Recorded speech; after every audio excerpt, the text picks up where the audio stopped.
How to get access to Google Bard. Hello and welcome to our channel. In today's video, I'm going to show you how you can get access to Google Bard. Please keep in mind that the Google Bard is available for the US and UK users only. So if you guys live outside of these two countries, then you need to use a VPN. Okay, so another thing to keep in mind is that you need your own Google account.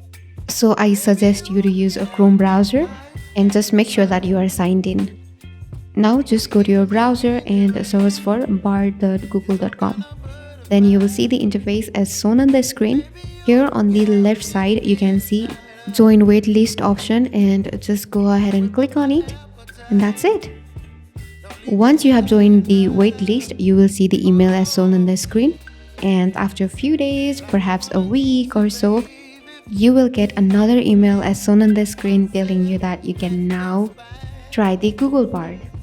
And everyone, this is how you can get access to Google Bard for now. It will definitely get easier in the future, but for now, this is how you do it. And I hope the video was helpful. Thank you so much for watching.